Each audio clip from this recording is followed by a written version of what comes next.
Up কি আদালতে আসামের মুখ্যমন্ত্রী হেমন্ত বিশ্ব শর্মার ওপর অভিযোগ হলো যে উনি বিরোধীদের অপমান করেন।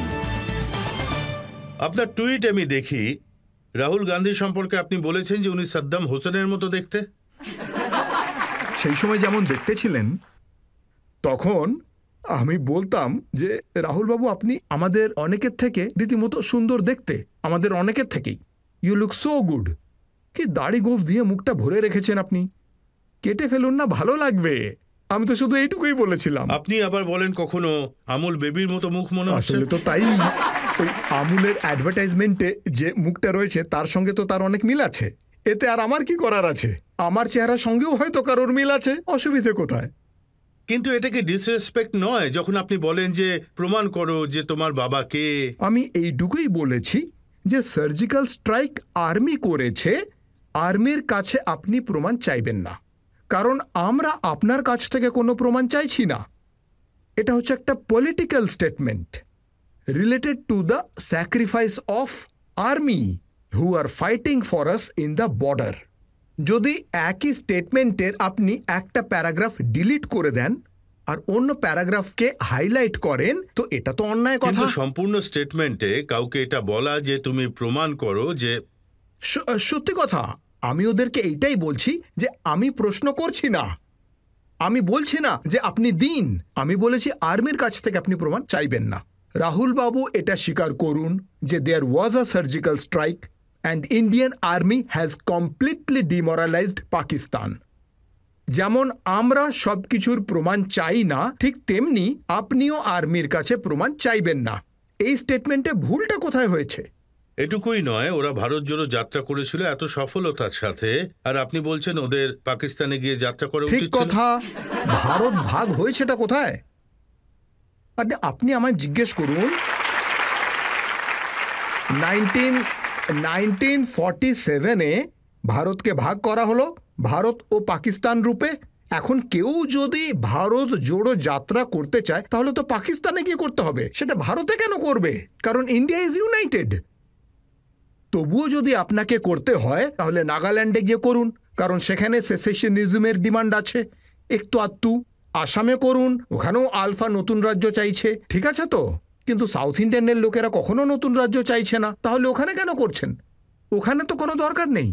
রাহুল গান্ধীকে নিয়ে আপনার কোনো সমস্যা আছে? আমার আবার কিসের সমস্যা? ওনার মোদিবাবুকে নিয়ে সমস্যা। প্রথমে আপনি বললেন যে পার্লামেন্ট হাউস বানানো হলো কেন, এত খরচা করা হলো কেন। এখন পার্লামেন্ট হয়ে যাওয়ার পরে বলছেন যে মোদিবাবু উদ্বোধন করছেন কেন। আশ্চর্য ব্যাপার। তো রাহুল বাবুকে উত্তর দিতে হবে যে মোদিবাবুকে নিয়ে ওনার সমস্যাটা কি। দেশের লোক তো ভোট দিয়ে মোদিবাবুকে নির্বাচন করে এনেছে। আপনি তো প্রিয়াঙ্কা ম্যাডামের ব্যাপারে কিছু বলেন না। প্রয়োজনই পড়ে না। আর উনি বলেছেন যে রাহুলজির থেকে আমাদের সবার শেখা উচিত। কি শেখা উচিত? কোন জিনিসটা শেখা উচিত? কি মাথা খারাপ করা কথাবার্তা বলছেন?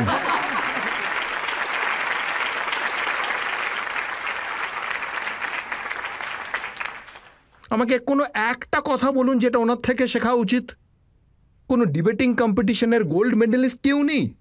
না, উনি বলেছেন যে উনি একজন তপস্বী। না, ঠিক কোন ধরনের তপস্বী? দেখুন না, আমি যখন আমেঠিতে 1996-এ জালুকবাড়িতে আমি ভোটে হেরেছি, 2001 পর্যন্ত যতক্ষণ না আমি ভোটে জিতেছি আমি সেখানে তপস্যা করে বসেছিলাম। আপনি আমেঠি থেকে কেন পালিয়ে গেলেন কেরালায়? না, আপনি তাড়িয়ে দিয়েছেন। না, আপনি কেন পালিয়ে গেলেন? না, দেখুন, আপনাকে মানে আপনার বাবাকে আমেঠির লোকেরা ভোটে জিতিয়েছে, আপনাকেও এমপি বানিয়েছে। শুধু একবার আপনি হেরে গেলেন তো আমেঠির লোকেদের ওপর এতটা রেগে গেলেন? আশ্চর্য। না, আপনি বলুন, ওনার থেকে মানুষ ঠিক কি শিখবে? কেন শিখবো ওনার কাছ থেকে? আমেঠিতে হেরে যাওয়ার পরও যদি তিনি প্রতি মাসে আমেঠি যেতেন তাহলে আমি বলতাম যে হ্যাঁ, ওনার থেকে আমি এই ব্যাপারটা শিখলাম। আর আমি কি শিখবো? আরে সেই ব্যক্তিটির মধ্যে এমন কি আছে? লন্ডনে গিয়ে দেশকে নিয়ে মজা করছে, আমি সেটা শিখবো? কোন কি শেখা উচিত আমার বলুন তো? পার্লামেন্টে গিয়ে মোদিবাবুকে চুমু খাওয়ার চেষ্টা করেছে, সেইটা শিখবো নাকি আমি? বলুন, সেটাই শিখবো?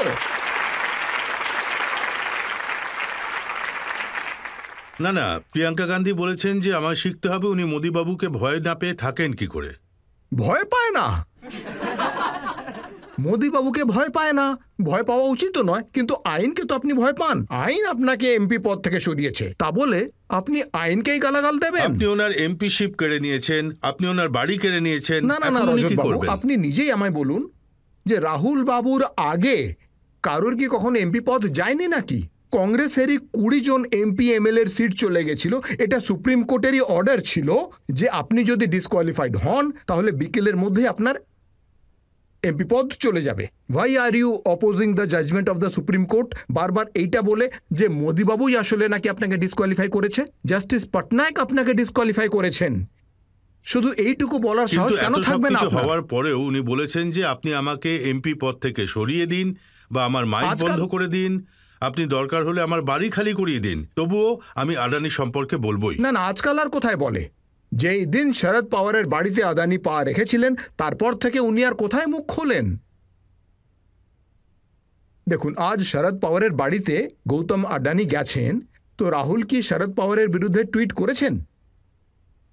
যখন অশোক গেহলোতের বাড়িতে আডানি যান, রাহুল বাবু কিন্তু অশোক গেহলোতের বিরুদ্ধে টুইট করেন। তো তাহলে অশোক গেহলোতকে কেন চেয়ার থেকে সরিয়ে দিচ্ছেন না? দেখুন, হজরত মোহাম্মদের থেকে শেখা উচিত।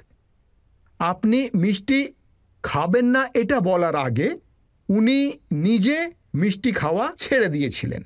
তাহলে আপনি আডানিকে ক্রিটিসাইজ করার আগে অশোক গেহলতের চেয়ার ফাঁকা করুন। আপনি আডানিকে নেগেটিভ বলার আগে শরদ পাওয়ারের সাথে আপনার সম্পর্ক ত্যাগ করুন, তারপর বলুন। বলুন আপনি।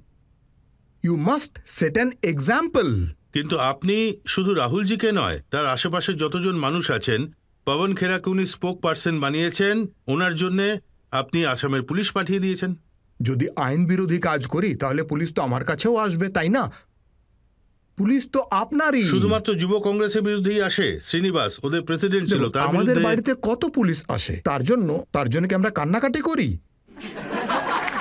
আমি 1978 থেকেই সক্রিয়। আমি সেই সময় আসাম অ্যাজিটেশন করেছি। এতদূর পর্যন্ত যখন এসেছি তখন বাড়িতে পুলিশের আনাগোনা, ঝুট ঝামেলা এসব কত হয়েছে আপনি ভাবুন তো একবার। পড়াশোনা চলাকালীন কলেজের সময় হয়েছে। আমি তো কখনো এর জন্য কান্নাকাটি করিনি। কিন্তু আসামের এবার দেখুন, পুলিশই বা কেন এখন আসে? কোনো এক পবন খেরাকে পুলিশ অ্যারেস্ট করতে আসে, আপনি ঝগড়া করছেন কেন?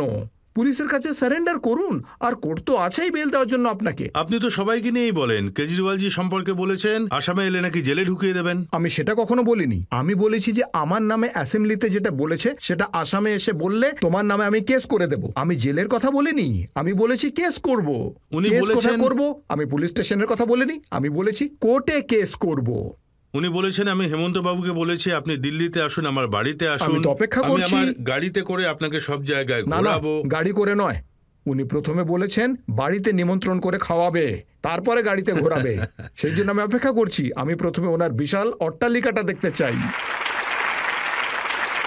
আমি আমি অবশ্যই খাবো, তারপরে ওনার গাড়িতে করে দিল্লির ঝুপড়ি দেখতে যাব, এই বলেছি ওনাকে। তো আমি আপনাকে- আজ থেকে 10 দিন আগে আসামের প্রেস কনফারেন্সে রিপিট করেছি যে কেজরিওয়াল বাবুর চিঠির অপেক্ষা করছি আমি, কবে উনি আমাকে নিমন্ত্রণ করবেন। এইসব করার ওনার সাহসই নেই। আপনাকে আমন্ত্রণ জানানোর সাহস নেই না এমনি সাহসের অভাব? ওনার সাহস কোথায়? আমাকে ডাকলে তো আমার সাথে আমার ফটোগ্রাফারও যাবে আর ঘরের ফটোও তুলে নেবে। সাহস কোথায়? কেজরিওয়ালজিকে আপনি বলেছেন যে কাপুরুষের মতো কথা বলবেন না, পুরুষ হলে পুরুষের মতো কথা বলুন। সেইটাই তো। আচ্ছা, কেজরিওয়াল বাবু মোটামুটি একখানা চিত্র তৈরি করেছেন। উনি প্রতিদিন অ্যাসেম্বলিতে কল করেন। অ্যাসেম্বলির কি রুল সেটা আমি জানি না। উনি কল করেন আর একখানা একঘেয়ে বক্তৃতা দেন, একদম সেম ভিউ। আর ঠিক ওখান থেকেই মোদি বাবুকে যতটা সম্ভব উনি গালাগাল দিয়ে যান, এই উনি করেন। আমি আগে ভাবতাম যে উনি কেন ওখান থেকেই গালাগাল দেন। পাবলিক মিটিং বা প্রেস কনফারেন্সে তো এগুলো বলতেই পারেন, তাই না? তারপর আমি বুঝতে পারলাম যে অ্যাসেম্বলিতে বললে আপনার ওপর কোনো রকম ডিফেমেশন কেস হবে না। You are enjoying that privilege কি উইদিন অ্যাসেম্বলি আপনি যাই বলুন না কেন আপনার ওপর কোনো রকম ডিফেমেশন কেস করা যাবে না। তো এই কারণে অরবিন্দ কেজরিওয়াল অ্যাসেম্বলির আশ্রয়ে এসে বিরুদ্ধ দলকে বেশ মন ভরে আক্রমণ করার সুযোগ নিয়েছেন। এটাই হলো একজন কাপুরুষের লক্ষণ। তো উনি যদি পুরুষ মানুষ হন, তাহলে বাইরে এসে কথা বলুন। আপনি কেন অ্যাসেম্বলির সুবিধে বা অ্যাসেম্বলির প্রিভিলেজের আশ্রয় নিয়ে কথা বলবেন? উনি বাইরে কিছু বললে তো আপনি ওর উপর কেস করে দেবেন। আপনিও কেস করুন। আমি তো পুলিশ স্টেশনে কেস করব না, কোর্টে গিয়েই তো কেস করব। আমি কেস করব না তো কি ওনাকে গিয়ে প্রণাম করব যে ভাই আপনি আমার বিরুদ্ধে এত ভালো ভালো কথা বলেছেন, দারুণ। উনি এরকমটা আশা করেন কি করে? হেমন্তবাবু, আমি আপনাকে সব রকম প্রশ্ন করেছি, কংগ্রেসকে নিয়ে, রাহুল গান্ধীকে নিয়ে, কেজরিওয়ালজিকে নিয়ে, আম আদমি পার্টি নিয়ে, হিন্দুত্ব নিয়ে, কমিউনিটি নিয়ে।